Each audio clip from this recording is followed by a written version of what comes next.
회개에 합당한 열매라는 제목으로 말씀을 나누고자 합니다. 제가 언젠가 한번 소개시켜 드린 적이 있는데 밀양이라는 영화가 있습니다. 경남에 밀양이라는 도시가 있죠. 이 영화 제목이 영어로 된 제목이 무엇인지 아십니까? 시크릿 선샤인이에요. 시크릿 선샤인.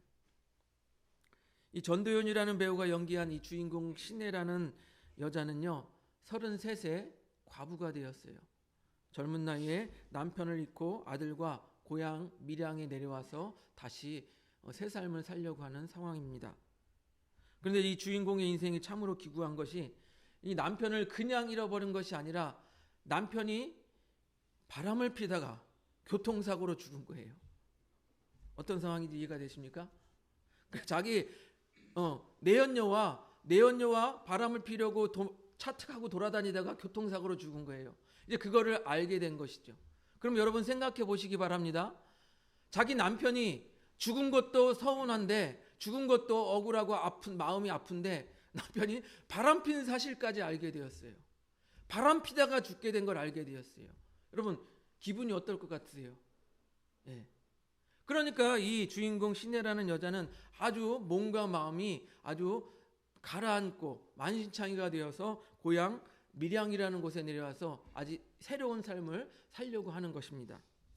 그런데 도시에서 젊은 여자가 내려와서 피아노 학원을 열어서 피아노 학원을 하고 있으니까 주위 사람들이 저 여자는 돈이 많은가 보다 이렇게 생각했나 봐요. 아들을 유기하였습니다. 그런데 아들을 유기하였다가 중간의 과정은 모두 생략드리고 아들이 죽은 채로 발견이 되었어요. 여러분, 이 주인공의 삶이 얼마나 괴로울까요? 남편이 바람피다 죽어서 이곳에 내려온 것도 괴로운데 이곳에 내려오자마자 얼마 안 있어 아들이 유괴돼서 죽게 된 거예요. 삶에 대해서 완전히 절망하고 죽기까지 나아가기를 원하는 게 이 여자의 마음이었을 것입니다. 그런데 우연히 교회에 사람을 접하게 됩니다. 교회 사람을 접하게 되고 신앙의 힘으로 그의 마음을 추스리고 다시 정신을 차리고자 합니다. 이제 열심히 신앙생활을 하다가 원수를 용서하라는 말씀을 듣게 돼요. 원수를 용서하라는 말씀을 듣고 그것을 실천하고자 이제 그 범인을 찾아갑니다. 교도소로 범인을 찾아가서 용서하려고 마음을 먹고 있었는데 그곳에서 이 여인의 신앙을 완전히 뒤집는 사건이 벌어지게 됩니다. 무엇이냐면 범인을 찾아가서 용서하려고 했는데 범인은 이미 자신은 하나님을 믿고 예수 그리스도를 믿어서 용서함을 받았기 때문에 자신은 평온하다, 마음이 평온하다라는 거예요. 이 주인공 신혜의 마음은 뒤집히게 됩니다. 뭐라고?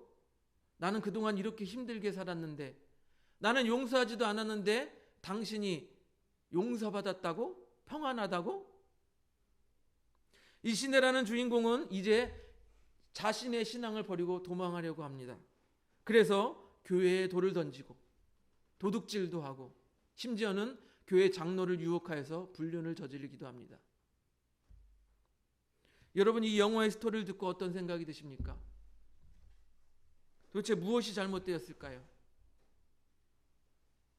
이 영화 제목 밀양은 말 그대로 영어 제목에서 쉽게 우리가 이해할 수 있듯이 시크릿 선샤인이에요. 그래서 마지막 장면이 어떻게 끝나냐면 이 그늘진 음지에 거울로 그 비친 햇볕이 이렇게 비치면서 그 장면을 보여주면서 영화가 끝을 맺습니다. 즉 음지에도 하나님의 은혜가 머문다라는 거예요.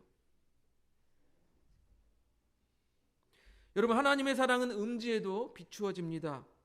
그래서 아들을 유기하고 죽인 범인도 예수님을 믿고 용서함 받을 수 있었던 것입니다. 그런데 여러분 생각해 보세요. 하나님의 용서가 그냥 용서받고 끝나는 것일까요? 하나님의 용서가 그냥 용서받았어 너 끝이야 그겁니까? 그래서 그 답을 오늘 세례 요한이 하는 말에서 우리가 함께 찾아보기를 원합니다. 여러분 오늘 보면은 세례 요한이 나옵니다. 세례 요한은요, 우리가 성경을 쭉 보면 구약 시대에는 많은 선지자들이 있어서 하나님의 말씀을 대언해 주었어요. 그런데 우리가 세례 요한이 나오기 전, 구약 말라기 선지자 이후로 세례 요한이 나기 전까지 400여 년간 선지자가 없었어요. 하나님이 침묵하신 거예요. 그래서 그것을 중간기라고 하고 침묵기라고도 합니다. 그렇게 400년간 침묵을 깨고 유대인들에게 하나님이 세례 요한을 통하여서 전한 말씀이 무엇입니까? 바로 마태복음 3장 2절, 오늘 넘겨주십시오. 같이 읽어보겠습니다. 시작. 회개하라, 천국이 가까이 왔느니라 했으니. 400여 년간의 침묵을 깨고 하나님께서 세례 요한을 통하여서 유대인들에게 전한 말씀이 회개하라, 천국이 가까이 왔느니라 말씀이에요. 그들이 하나님의 말씀을 400년 동안 얼마나 기다렸는지 우리가 가늠할 수 있는 장면이 바로 광야에 외치는 소리를 들었다라는 것이에요. 여러분이 아시는 것처럼 이 세례 요한은 광야에서 외치는 자의 소리였어요. 광야에서 사막이죠. 광야는 사막이 돼서 아무리 선포를 해도 사람들이 안 들으면 소용이 없잖아요. 그런데 거친 사막까지 사람들이 찾아와서 그의 음성을 듣고자 하였다라는 거예요. 이 사람들이 얼마나 하나님의 말씀을 기다렸으면 사막까지 쫓아가서, 지금으로 말하면 하나님의 말씀을 듣고자 시골 저 깡촌까지 쫓아가서 차 끌고 1시간 2시간 쫓아가서 하나님의 말씀을 듣고자 했다라는 거예요. 지금 우리도 하나님의 말씀을 기다리고 있지 않습니까? 하나님의 음성을 기다리고 있지 않습니까? 그런데 우리가 하나님의 음성을 기다립니다, 이렇게 기다립니다 하는데 하나님의 음성이 뭐라고요? 회개하라, 회개하라. 이 말은 우리가 이렇게 생각해 볼 수 있습니다. 내가 하나님의 음성을 듣고자, 하나님의 응답을 듣고자 그렇게 열심히 매달리고 기도했는데, 내 주변에 문제들인 줄 알았는데, 내 주변의 문제가 해결돼야 이 문제가 해결될 줄 알았는데 하나님께서 뭐라고 응답하십니까? 회개하라. 문제는 내 안에 있다. 이렇게 들릴 수 있다라는 것입니다. 그렇게 기다렸던 응답이 회개하라, 천국이 가까이 왔느니라인데, 그럼 우리가 도대체 무엇을 회개하라는 것인지, 도대체 무엇을 회개하라는 것입니까? 우린 그것을 알기 위해서 우리 마태복음 3장 7절과 8절을 읽어봐야 합니다. 우리 넘겨주세요. 7절과 8절 같이 읽어보겠습니다. 시작. 요한이 바리새인과 사두개인들이 세례를 베푸는 대로 오는 것을 보고 이르되, 독사의 자식들아, 누가 너희를 가르쳐 임박한 진노를 피하려 하더냐. 다음, 그러므로 8절 시작. 그러므로 회개에 합당한 열매를 맺고. 세례 요한이 회개하라, 천국이 가까이 왔느니라 외쳤더니 이 예루살렘과 온 유대와 요단강 사방에서 사람들이 막 세례 요한에게 찾아왔어요. 그리고 세례 요한에게 찾아와서 자기의 죄를 자복하고, 그리고 요단강에서 그에게 세례를 받았습니다. 그런 상황 속에서 바리새인과 사두개인들도 찾아왔습니다. 여러분 아시는 것처럼 바리새인과 사두개인들은 율법을 잘 알고 잘 지키는 사람들이었습니다. 그런데 그들을 향해서 세례 요한이 뭐라고 말했습니까? 독사의 자식들아 라고 저주를 하는 거예요. 그리고 그들에게 뭐라고 말합니까? 회개에 합당한 열매를 맺으라. 아니, 바리새인과 사두개인들은 율법을 잘 지키는 사람들인데 도대체 무슨 회개에 합당한 열매를 맺으라고 하는 것일까? 우리가 이를 알기 위해서 이 동일한 기사를 다루고 있는 누가복음 3장을 함께 보겠습니다. 누가복음 3장 7절을 보면요, 넘겨주세요. 3장 7절 우리 같이 한번 보겠습니다. 시작. 요한이 세례받으러 나오는 무리에게 이르되, 독사의 자식들아, 누가 너에게 일러 장차 올 진노를 피하려 하더냐. 이 마태복음과 같이 요한이 독사의 자식들아라고 저주하면서 이렇게 말하는 장면이 나옵니다. 그리고 요한에게 그들이 묻습니다. 우리가 도대체 무엇을 하여야 합니까? 누가복음 3장 10절에서 14절을 보겠습니다. 넘겨주세요. 10절부터 14절 우리 같이 읽어보겠습니다. 시작. 무리가 물어 이르되, 그러면 우리가 무엇을 하리이까? 다음, 대답하여 이르되, 두 보롯 있는 자는 옷 없는 자에게 나누어 줄 것이요 먹을 것이 있는 자도 그렇게 할 것이니라 하고. 다음, 세리들도 세례를 받고자 하여 와서 이르되 선생이여 우리는 무엇을 하리이까 하매 이르되 부과된 것 외에는 거두지 말라 하고, 다음, 군인들도 물어 이르되, 다음 시작, 군인들도 물어 이르되 우리는 무엇을 하리이까 하매 이르되 사람에게 강탈하지 말며 거짓으로 고발하지 말고 받은 급료를 족한 줄로 알라 하라. 아멘. 이 회개에 합당한 열매를 맺으라 해서 무엇을 해야 합니까? 물었더니 이렇게 하라고 하는 거예요. 첫째 무엇입니까? 두벌 있는 자는 옷 없는 자에게 나누어 주고 먹을 것이 있는 자도 그렇게 하라. 또한 무엇입니까? 세리에게는 부과된 것 외에는 거두지 말아라. 비리를 저지지 말라. 그리고 군인들에게는 강탈하지 말고 거짓으로 고발하지 말고 받은 급료를 족한 줄로 알라. 이렇게 말하는 거예요. 그리고 바리새인과 사두개인 같이 율법을 잘 지키는 사람들에게 이 독사의 자식들아 회개에 합당한 열매를 맺어라 하면서 정작 세례 요한이 그들에게 이야기한 것은 아주 간단한 거예요. 이웃을 돌아봐라. 비리를 저지지 말고 정직하게 살아라. 그리고 강탈하지 말고 거짓말하지 말아라.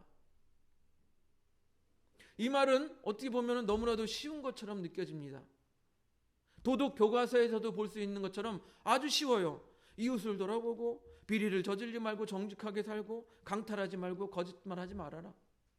아주 쉬운 것 같아요. 그런데 이 말을 하면서 세례 요한이 아주 끔찍한 경고를 같이 말하고 있습니다. 마태복음 3장 10절 넘겨주세요. 같이 읽습니다. 시작. 이미 도끼가 나무 뿌리에 놓였으니 좋은 열매를 맺지 아니하는 나무마다 찍혀 불에 던져지리라. 이 회개에 합당한 열매, 이 좋은 열매를 맺지 않는 나무마다 어떻게 된다요? 찍혀서 불에 던져지게 된다. 이렇게 끔찍한 경고의 말을 하고 있는 것입니다. 끔찍한 경고의 말, 찍혀서 불에 던져질 것이다. 끔찍한 경고의 말에 비하면 요한이 요구한 회개에 합당한 열매는 아주 간단해요.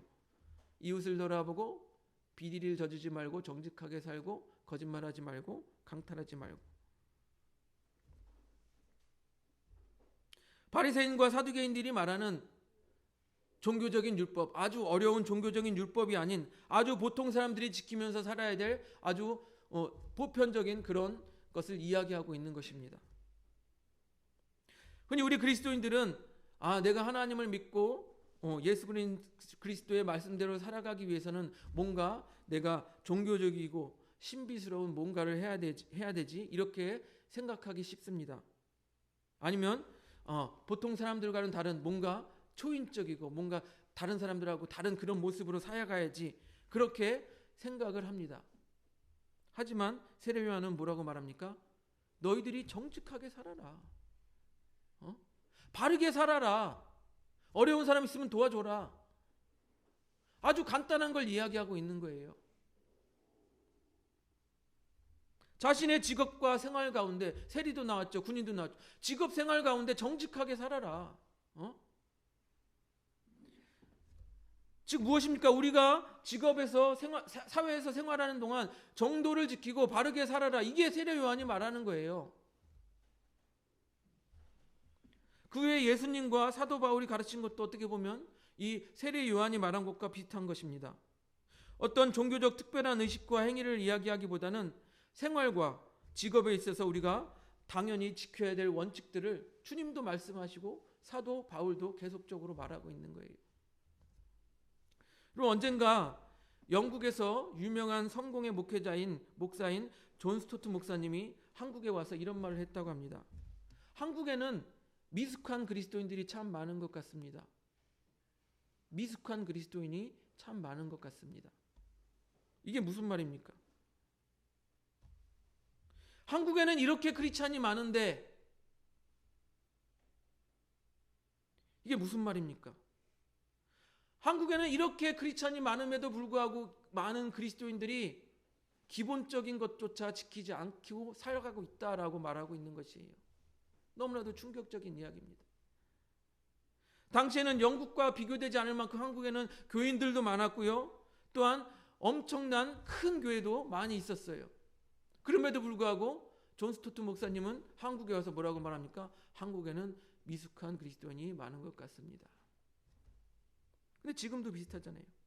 아무리 큰 교회가 많이 있어도 세계에서 선교사를 두 번째로 많이 보낸다고 해도 오히려 이 자국에서는 전도하기가 어려워졌습니다. 자국에서는 선교하기가 어려워졌어요. 왜 그렇습니까? 그 이유가 무엇입니까? 교회를 다닌다고 하는 그리스도인들이 미숙하다라는 거예요. 그리스도인답지 못하다라는 거예요. 예수님을 믿는다고 하면서 예수님께서 말씀하신 삶의 기본적인 것조차 지키지 않고 살아가고 있다라는 것입니다. 어려운 이웃을 돌아보고 정직하게 사는 것, 이런 기본적인 것조차도 지키지 않는다라는 거예요. 에베소서 5장 9절은 이렇게 말합니다. 넘겨주십시오. 같이 읽습니다. 시작. 빛의 열매는 모든 착함과 의로움과 진실함에 있느니라. 의로움과 진실함에 있다. 또 미가서 6장 8절은 이렇게 기록합니다. 넘겨주세요. 같이 읽습니다. 시작.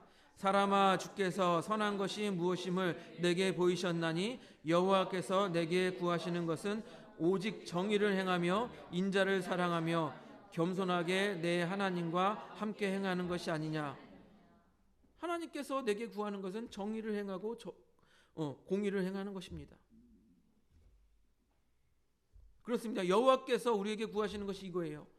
정의를 행하고 어려운 자를 돌아보고 이렇게 빛으로 살아가는 거예요. 그러면 우리가 앞에서 말씀드린 영화에서 그 유괴범, 주인공의 아들을 죽인 유괴범 범인을 한번 보겠습니다. 이는 주인공 시내의 아들을 죽였지만 예수님을 믿고 용서함을 받았어요. 그럴 수 있어요. 예수님 믿고 용서받을 수 있어요. 그러면 어떻게 해야 됩니까? 피해자인 그 주인공 시내에게 용서를 구해야 하는 것 아니겠습니까? 안 그래요, 여러분? 피해자에게 용서를 구하는 게 상식적인 거 아니에요? 그것이 바로 회개에 합당한 열매가 될 것입니다. 피해자를 그가 찾아갈 수 없고 피해자에게 연락을 취할 수 없었다고 한다면 굳이 교도소까지 찾아온 피해자에게 무릎을 꿇고 내가 정말로 죽을 죄를 졌습니다. 당신의 아들 그 죽인 것을 용서해 주십시오. 이렇게 무릎 꿇고 눈물로 사죄했을 때 그가 용서해 줄 수 있을 거예요. 이게 아주 상식적인 거예요. 회개에 합당한 열매예요. 그러나 앞에서 말씀드린 존 스투트 목사님처럼 한국에는 미숙한 크리스찬이 많은 거예요.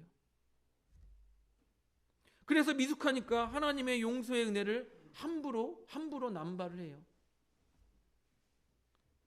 자신의 죄가 있고 내가 느끼기에 죄로 느껴지고 양심 하나님이 주신 양심에 찔림이 있다면 그것을 버리려고 노력을 해야 돼요. 끊어내려고 노력을 해야 되는데 하나님은 용서의 하나님이니까 은혜의 하나님이니까 하면서 계속 자기를 위로하고 그리고 또 죄를 짓고 또 죄를 짓고 마치 개가 토한 것을 계속 먹듯이 토하고 먹듯이 자기가 죄를 짓고 또 죄를 짓고 또 죄를 짓고 똑같은 죄를 또 짓고 죄를 끌어내지 못한다는 것입니다. 여러분, 회개하여서 용서받았다고 한다면 같은 죄를 범하면 안 되죠. 물론 사람이기 때문에 다시 한두 번 또 질 수는 있어요. 그러나 끊임없이 노력을 해서 죄로 하여금 벗어나게끔 끊을 수 있게끔 노력을 해야 되는 거예요. 요한복음에서요, 가늠한 여인에게 모두가 돌을 던지려고 합니다. 예수님이 나타나셨죠. 유대인들이 말합니다. 당신은 어떻게 하겠습니까? 예수님이 뭐라고 말씀하셨어요? 죄 있는 자가 돌로 치라. 사람들은 하나둘씩 떠나갑니다. 그리고 예수님은 그 여인을 용서하십니다. 나도 너를 정죄하지 않겠다라고 말씀하십니다. 우리 요한복음 8장 11절을 보겠습니다. 8장 11절 같이 읽습니다. 시작. 대답하되 주여 없나이다. 예수께서 이르시되 나도 너를 정죄하지 아니하노니 가서 다시는 죄를 범하지 말라 하시니라. 예수님께서 간음하다 잡힌 여인에게 나도 너를 정죄하지 않겠다라고 하는 것은 예수님의 한없는 용서의 은혜예요. 그런데 뒤에 뭐라고 말씀하십니까? 가서 다시는 죄를 범하지 말라. 이 말씀이 무엇입니까? 하나님의 용서의 은혜를 받은 자는 그 회개에 합당한 열매로서 그 죄를 끊어내야 한다라는 거예요. 그렇기 때문에 주님께서 나도 너를 정죄하지 아니하노니 가서 다시는 죄를 범하지 말라. 계속 범죄하였던 여인 아니에요. 여러분 말씀하시잖아요. 네 남편이 6이 있었는데 다 네 남편이 아니다. 그러니까 6번 간음했다는 거 그 이상이잖아요. 근데 이제 예수님께서 뭐라고 그래요? 가서 죄를 범하지 말라. 이제 끊어내라. 저는 이 존 스투 목사님께서 한국에서는 미숙한 크리스찬이 많다고 한 이유를 이렇게 생각합니다. 한국에서는요, 믿는다고 하면서 행동은 따르지 않는 크리스찬이 너무나도 많은 거예요. 이것은 무엇입니까? 은혜만 생각하고 자신이 어떻게 행해야 될지를 모르는 거예요. 여러분, 오직 믿음으로 구원받는다, 믿음으로 구원받는다는 이 말을 착각하면 안 됩니다. 여러분, 이 말은 우리 행위가 아니라 믿음으로 구원받는다는 것은 맞아요. 즉 무엇입니까? 구원의 주권이 오직 하나님께 있다. 우리가 착한 일을 하든 나쁜 일을 하든 구원의 은혜는, 주권은 하나님께 있다는 것을 인정하는 말이기도 합니다. 그런데 여러분, 믿음으로 구원받은 은혜가 필요한 사람들은 자신의 죄 때문에 통곡하고 애통하는 자들이에요. 이해가 되세요? 그 은혜가 필요한, 믿음으로 구원받는다라고 하는 그 은혜가 필요한 사람은 자기의 죄 때문에 통곡하는 사람들이 그 은혜가 필요한 거예요. 루터가 그랬어요. 믿음으로 구원받는다고 했던 그 루터가 그랬습니다. 날마다 자기 죄 때문에 막 미쳤어요. 막 자기 채찍으로 치고 막 괴로워한 거예요. 그런데 그렇게 괴로워한 자에게 필요한 게 뭐라고요? 야, 네 행위가 아니고 믿음으로 구원받는다. 그게 그에게 필요했던 거예요. 누가복음 18장 13절을 보시기 바랍니다. 같이 읽어보겠습니다. 18장 13절 시작. 세리는 멀리 서서 감히 눈을 들어 하늘을 쳐다보지도 못하고 다만 가슴을 치며 이르되 하나님이여 불쌍히 여기소서 나는 죄인이로소이다 하였느니라. 세리는요 이렇게 하나님도 앞에 보지도 못하고 용서하여 주시옵소서 나는 죄인입니다 이렇게 애통했던 거예요. 자기가 죄인임을 인정하고 애통하는 것이에요. 그런데 바리새인들은 어떻게 하고 있는지 보세요. 18장 11절을 보겠습니다. 넘겨주세요. 같이 읽습니다. 시작. 바리새인은 서서 따로 기도하여 이르되 하나님이여 나는 다른 사람들 곧 토색, 불의, 간음하는 자들과 같지 아니하고 이 세리와도 같지 아니함을 감사하나이다. 자기가 죄인임을 인정하기는커녕 하나님 저는 토색하지도 않고 간음하지도 않고 불의를 저지르지 않았습니다. 하나님 감사합니다. 이것이 모두 하나님의 은혜입니다. 이렇게 얘기하고 있는 거예요. 자신이 죄인임을 인정하기는커녕 죄인과 같지 않아서 감사하다고 고백하는 겁니다. 그러니까 그 무엇입니까? 자기가 스스로 의인이라고 생각하고 하나님의 은혜 안에 자기는 거하고 있다라고 착각하고 있는 것이에요. 그런데 예수님께서 무엇라고 말합니까? 18장 14절. 누가복음 18장 14절. 계속 저 오탄데요. 18장입니다. 같이 읽습니다. 시작. 내가 너희에게 이르노니 이 바리새인이 아니고 이 사람이 의롭다함을 받고 그의 집으로 내려갔느니라. 무릇 자기를 높이는 자는 낮아지고 자기를 낮추는 자는 높아지리라 하시니라. 즉 죄에 대해서 애통했던 세리는 용서함을 받고 의롭다함을 얻었지만 자기가 죄가 없다고 말하던 이 바리새인들은 용서함을 받지 못하고 낮아질 것이다. 주님의 말씀입니다. 여러분 생각해 보세요. 여러분들에게 자녀가 있다고 생각해 보시기 바랍니다. 아들이 있어요. 딸이 있어요. 그런데 자녀가 아빠, 저는 아빠의 아들이 될 자격이 없어요. 아빠의 딸이 될 자격이 없어요. 왜? 저는 아빠의 말씀도 지키지 않았고요. 아빠 지갑에서 돈도 슬쩍했고요. 아빠의 아들이 될 자격이 없어요. 딸이 될 자격이 없어요. 그렇게 괴로워하는 아들, 딸을 보면 여러분 뭐라고 말씀하실 거예요? 아들아 괜찮아. 딸아 괜찮아. 내가 용서할게. 그래도 너는 내 아들이고 내 딸이야. 괜찮아. 자기 죄 때문에 괴로워하는 애들에게는 이렇게 용서의 은혜가 필요한 것입니다. 그런데 보세요. 자녀가 있는데 야, 너 왜 그랬니? 아이, 괜찮아. 어차피 나 아빠 아들이고 아빠 딸이잖아. 그러니까 나는 막 살래. 나가서 술도 마시고 여자도 만나고 막 여자도 만나서 막 관계도 하고 마약도 좀 하고 다시 돌아오면 용서해 줄 거잖아. 아빠 용서해 줄 거죠? 다시 돌아오면 용서해 주신다면서요. 용서해 주세요. 이런 자녀에게는 무엇이 필요합니까, 여러분? 용서의 은혜가 필요합니까? 아니면 회초리가 필요합니까? 여러분, 오직 믿음으로, 오직 은혜로 구원받는다는 것은 자기의 죄를 인식하고 애통하고 통곡하는 자에게 그 은혜가 필요한 것이지, 자기가 죄를 지으면서 날마다 나는 은혜 가는데 경험하고 있으니까 괜찮아, 그런 사람에게는 이 오직 믿음으로 구원받는다는 은혜가 필요 없는 거예요. 여러분 보세요. 앞에서 말씀드린 가늠하다 잡힌 여인은 그 큰 은혜를 받고 뭐라고 말합니까? 주님께서 다시는 죄를 범하지 말라. 가서 다시는 죄를 범하지 말라. 여러분, 우리가 주님에게 용서의 은혜, 그 큰 용서의 은혜를 받았다고 한다면 우리는 항상 이 말씀을 가슴에 품고 살아야 되는 거예요. 가서 다시는 죄를 범하지 말라. 이 말씀을 항상 우리 가슴에 새기면서 살아야 되는 거예요. 사랑하는 성도 여러분, 대한민국에서 전도가 어렵다고 합니다. 선교가 어렵다고 합니다. 왜 그렇습니까? 앞에서 말씀드린 것처럼 미성숙한 그리스도인들이 많기 때문이에요. 그리스도인들이 그리스도인답지 않다라는 것입니다.